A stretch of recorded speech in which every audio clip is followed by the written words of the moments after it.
alihi wa ashabihi ahli sidqi ajma'in, amma ba'd. Alhamdulillah, kita puji Allah subhanahu wa ta'ala. Malam pergantian tahun Hijriah ini, Allah pilih kita di antara orang yang banyak untuk hadir. Dari sekian banyak orang yang tahu dan paham, namun sedikit yang dikasih Allah petunjuk untuk duduk hadir di masjid ini, untuk hadir merayakan, bergembira, menyemarakkan syiar tahun baru Hijriah 1446 Hijriah. Mudah-mudahan tempat duduk kita, kecuali Allah gugurkan dosa-dosa kita. Yang punya penyakit, mudah-mudahan Allah angkat penyakitnya. Urusan yang sulit dimudahkan urusannya. Rezeki yang sedikit ditambahkan rezekinya. Yang punya laki soleh lakinya. Yang punya istri solehah bininya. Yang punya anak cucu soleh-solehah keturunannya. Yang belum dapat jodoh dekat jodohnya. Yang belum mencoba, yang belum. Buat tadi. Yang banyak utang, lunas. Mudah-mudahan yang banyak utang Allah kasih banyak rezeki bayar utang. Sudah lunas utang, mudah-mudahan bisa utang lagi. Tidak, jangan. Biar tidak meninggalkan ciri khas negara kita. Salawat dan salam kepada paduka alam yang mulia baginda Rasulullah Muhammad Sallallahu alaihi wasallam.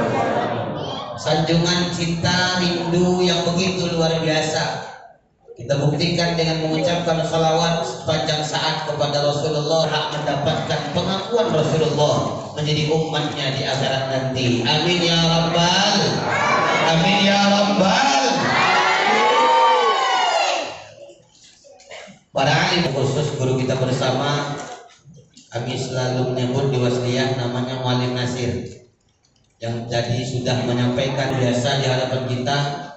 Saya pribadi makmuman aja sama beliau.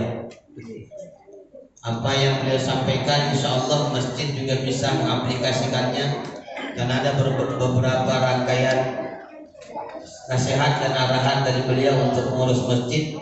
Selebihnya adalah untuk kita yang hadir, masyarakat komplek dan juga jamaah Masjid Al-Waqif. Kita doakan Muallim Nasir beserta keluarga sehat selalu. Mudah-mudahan selalu dalam ridho dan lindungan Allah Subhanahu wa taala. Semakin ada DPR ini, ya Allah. Kalau nggak ada anggota DPR nggak masalah. Ini kopi pun tak sedia.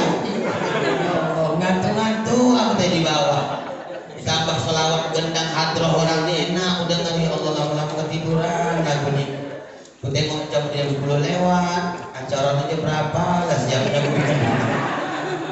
Karena kan pergantian tahun Hijriah tadi waktu asar. Waktu asar tadi masuklah 1 Hijriah, Pak. 1 Muharram, bukan 1 Hijriah, maaf. Kalau jam 12 nanti itu cerita Miladiyah. Ini tanggal berapa? 6. Jam 12 lewat 1 menit udah tanggal 7. Kalau Miladiyahnya. Kalau hari ini masih 1 Hijriah. Masih 1 Muharram, 1446 Hijriah. Aku tengok tak ada yang bergerak, ya nggak apa-apa lah, lanjutkan aja lah ceramahku. Aku tahu masjid alhamdulillah udah luar biasa besar. Aku yakin masjid besar ini ada dapurnya kan, Pak? Ada kan? Ada dapur, ada? Ada dapur kan? Nah, berarti kalau ada dapur ada peralatannya kan? Nah, ada gas, ada gas, ada cerek kan? Ada air keran itu aja nembuskan jadi itu.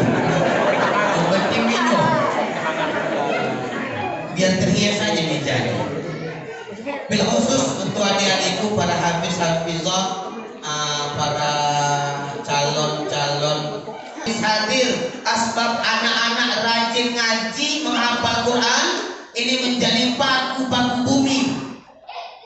Aman kampung, aman komplek. Kalau sudah banyak orang melantunkan ayat suci Al-Quran, baik di rumah, di sekitar rumah, insya Allah berkah akan hadirkan Allah di kampung. Ini udahlah awak tak baca Quran di rumah wae. Suruh ayah baca Quran, ayah tak pandai. Suruh mama baca Quran, mama tak pandai. Anak pun tak pandai mengaji. Dengar orang baca Quran bising rasanya. Dulu sempat di Singolangit kejadian ada pondok tahfiz diributkan keluarga. Kenapa setiap orang baca Quran bising rasanya? Alhasil jalan di pinggir rumah dia di temboknya tak bisa anak-anak pondok tahfiz lewat. Mudah-mudahan orang semisal itu dikasih Allah hidayah masuk dalam Islam. Nih bersyukur ada anak-anak nih seragam, tengok jubah, baju koko, ya Allah, lobenya sama. Ini bayar kan? Seruan ini bukan satu. Dari Mesir semua nih gaya-gayanya. Aku tadi mau kucek juga oleh merah, teman. Ada aku putih aja lagi. Bu, mau dapat pahala baca Quran di akhirat? Bu.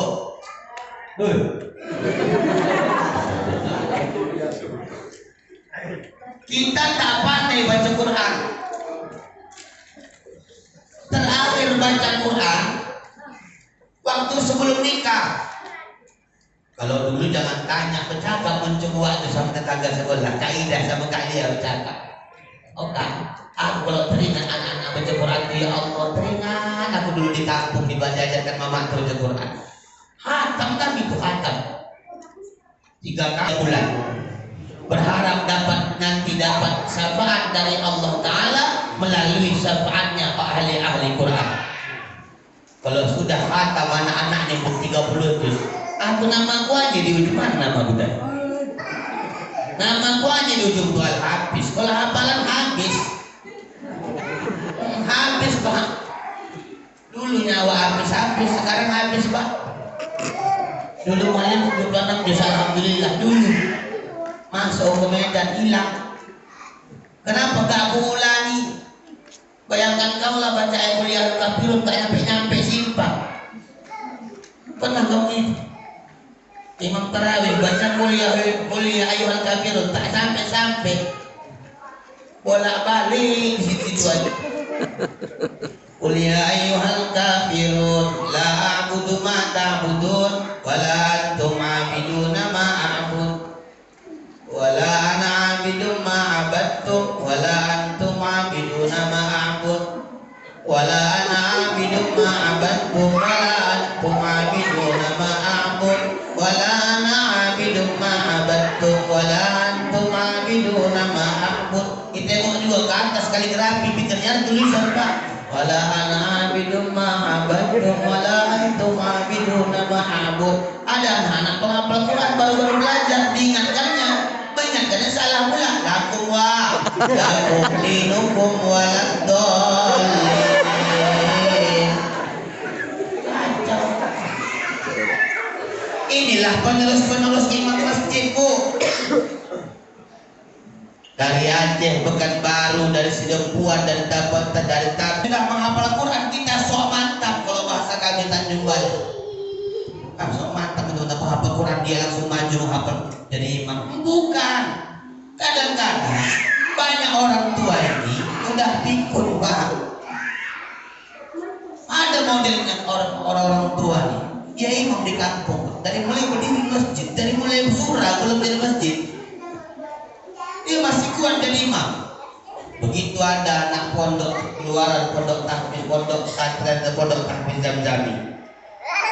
Masuklah ke kampung. Umur masih 20. Apalah memang 30 juz. Wah, itu lama masuk. Disuruh orang lah karena dia penghafal Quran, awalnya maju. Masuklah jadi imam.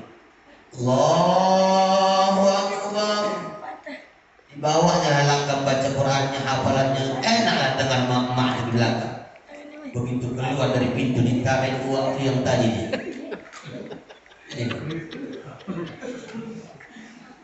Tahu kau siapa yang membangun masjid? Ada kayak gitu Pak.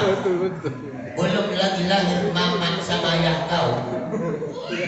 Atau udah di sini. Belum jadi masjid, masih surau. Aku yang memikul batunya balik. Kamu masih kayak gini lagi nikah belum umur 20 tahun tiba-tiba jadi imam. Gak ada kau. Ya Allah, gak ada ketuaan yang gak beradab deh.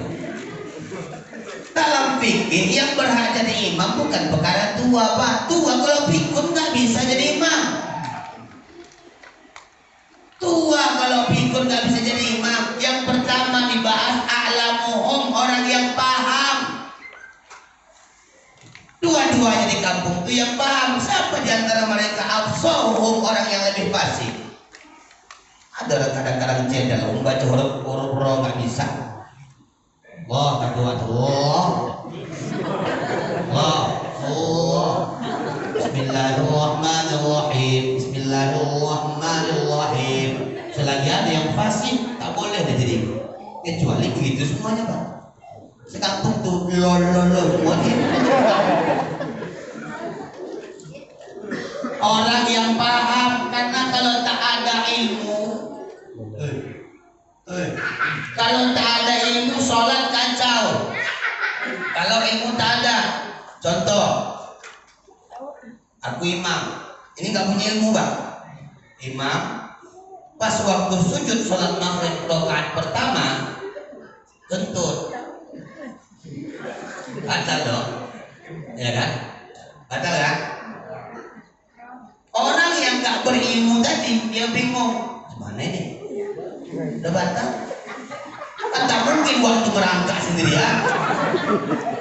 Ini kacau, kalau pikir dari pintu sebelah nih, apa ada bangkitnya jemaah nanti? Boleh dia bercakap dia? Boleh, karena dia udah batal. Harusnya dia cukup kasih kode, Pak. Subhanallah, udah tahu lah jemaah itu dia batal. Makanya 3 orang di belakang imam ini nggak sembarangan. Ini anggota DPR-nya nih. Begitu Bang Nabi. Anggota DPR-nya nih. Mereka lah yang berhak menggantikan dan tak boleh kode-kodean. Begitu dah batal imam, yang tengah bilang, kau aja lah. Yang kanan jawab, aku pandai, cuma tak berani. Yang duit sebelah kiri, kau lah, aku berani, cuma tak pandai. Batal sembahyang. Dulu nggak mandi. Makanya ada pintu sebelah.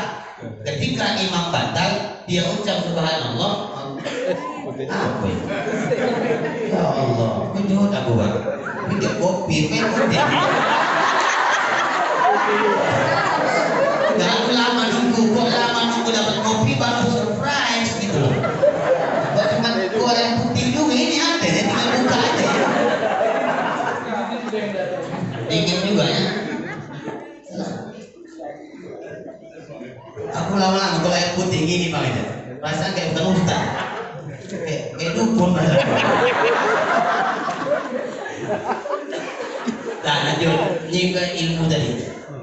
Ketika dia sudah batal, dia bilang subhanallah, atau kalau tak bisa tak pandai dia, tak pernah belajar apa yang diucapkan ketika batal, dia boleh tegur di belakang, Bang, gantikan aku batal.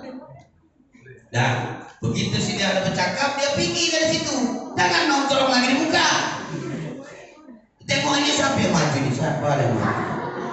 Woi, maju dah, woi, maju, woi, masih kodir banyak betul. Begitu maju, belum dia maju di belakang, cukup kasih komando Allahu Akbar, barulah ini yang di tengah atau sebelah kanan luar maju, ambil posisi agak jauh berbeda daripada makmum di belakang. Dan imam yang tadi keluar memperbaharui wudhunya, masuk dari pintu sini, jangan masuk dari situ lagi. Mentang-mentang dia keluar dari situ, masuk dari situ, Pak. Inilah perlunya imam harus berhak menggantikannya. Ya kan? Lucu. Kalau harus anak nyari anak kemana lagi nih? Harus dibimbing dulu anak yang bisa menjadi imam yang baik. Kalau imamnya baik, anaknya bagus. Yang kita khawatirkan banyak orang yang lebih paham ketimbang anaknya. Banyak orang yang lebih paham ketimbang menantunya jadi imam. Coba ya, jangan kemana-mana pikiran. Jadi imam. Apa pikiran Bapak kemana nih? Aku tak ada cerita yang lain. jadi imam. Teman-teman cerita menantu jadi anak, jadi nggak usah mana-mana pikiran. Jadi cerita masjid, nggak harus anak sama menantu yang berhak menggantikan imam, ya Pak. Masih banyak orang lain yang berhak, apalagi berpengalaman, itu yang lebih berhak menjadi imam. Apalagi di orang kampung tuh, di tempat situ, lebih berhak pula jadi imam. Ini cerita imam masjid ya Pak, bukan cerita gubernur, nggak ada masalah lain. Aku bahas sama masjid. Nah, ada deh. Berarti harus perbanyak ilmu biar ibadah semakin mantap. Malam Nasir ada, Ustaz Hanafi ada, banyak guru-guru kita. Daerah Amplasnya aja banyak guru-guru gitu. Ada Ustaz Syarawi di Gang apa namanya? Gang Hasibuan. Banyak guru-guru kita di Amplas. Untuk ilmu, insya Allah kelak menjadi orang yang bermanfaat.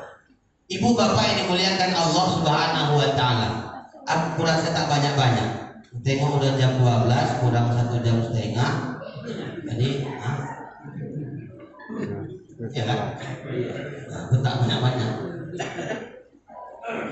Bicara tentang Muharram, tadi Muallim Nasir dah nyampaikan sedikit bagaimana hijrah, sebenar-benar hijrah. Aku yang sampaikan ada 2 macam malam ini. Yang pertama, ibu, banyak orang salah paham, salah anggapan tentang Muharram. Segelintir orang mengatakan bahwa kalau bulan Muharram itu ada namanya bulan Suro. Itu ya. Bulan Suro atau hari Suro itu kata sebagian orang angker. Ya Bu. Ada lagi yang bilang Muharram itu bulan angker, tak boleh nikah di bulan Muharram. Nih, pemahaman yang agak gagal paham. Apa alasannya? Karena angker. Saking angkernya Muharram dan Suro. Di dulu pernah tak Pak nonton film Sujana malam 1 Suro. Makanya orang takut kalau udah Suro katanya ada yang tolak bala, ada yang datang ke hutan, ada yang ke pohon bawa sesajen segala macam, menolak bala, seolah-olah bulan Muharram disiapkan Allah untuk musibah, seolah-olah Allah menyiapkan di antara 12 bulan ada 1 bulan yang penuh dengan musibah. Dan gara-gara itulah Tuan Kadi tak banyak dapat juga. Tak ada yang nikah lewat kita buka rumah Tuan Kadi. Tadi surah At-Taubah ayat 36 dan dibacakan Qori bahwa Allah menciptakan 12 bulan dalam 1 tahun. Minha arba'atun hurum. Di antara 12 itu ada 4 bulan yang haram. Haram maknanya bukan tak boleh ngapa-ngapain. Mungkin sebagian orang menafsirkan haram tak boleh. Padahal haram di situ menunjukkan kemuliaan, keagungan, berkahnya banyak. Bahkan ketika kita berbuat amal ibadah, berbuat baik, maka dilipat gandakanlah ibadah kita sepanjang ibadah itu kita laksanakan menurut tuntunan. Kalau berbuat maksiat dilipat gandakan pula segala macam kemaksiatan itu.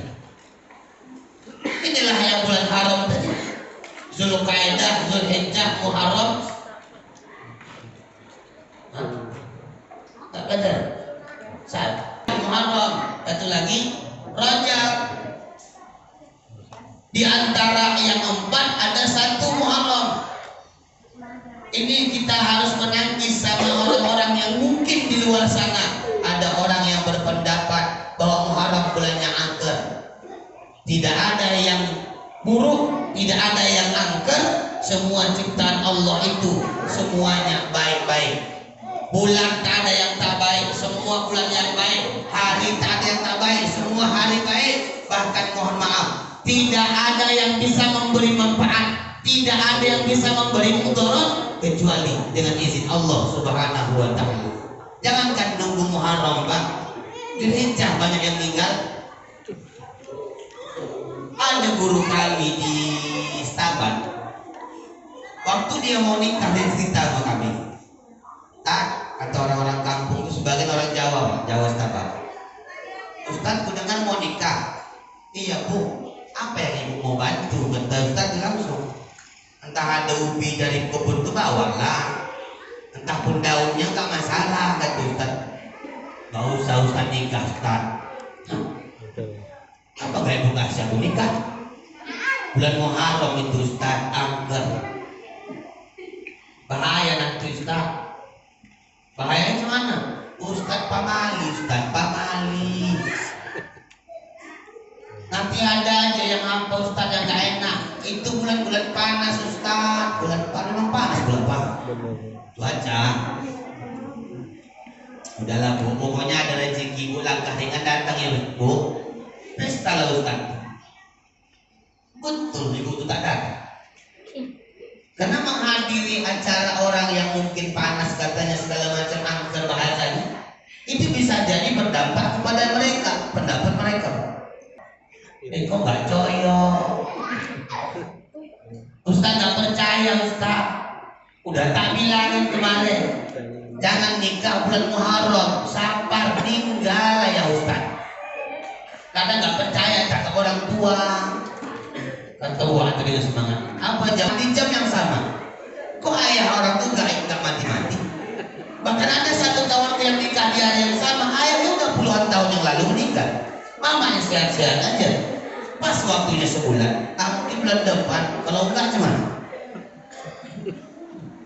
Sampai begitu dibuat Ustaz.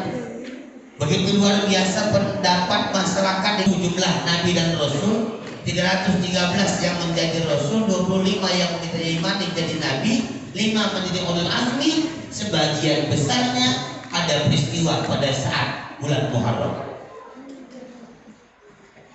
Berarti kemuliaan saja di dalamnya, bukan ada kemudorotan. Sampaikan. Yang pertama, Nabi Allah Adam alaihi salatu wassalam, ketika peristiwa diusirnya Nabi Allah Adam dari surga, itu tepat pada bulan Muharram. Diusir sama istri Nabi Allah Adam, ibunda jam-jam ini lebih hafal. Ada jeda, Pak. Oh, jeda. Oh, jeda. Diambil dari bahasa Arab jiddah. Jiddatun nenek. Artinya, makanya di tanah Mekah itu ada jeda. Disitulah tempat pertama istri Nabi Allah Adam alaihissalam ditaruh Allah. Sedangkan Nabi Allah Adam di sekitaran tanah India. Oke, ganteng-ganteng Pak. Luar biasa.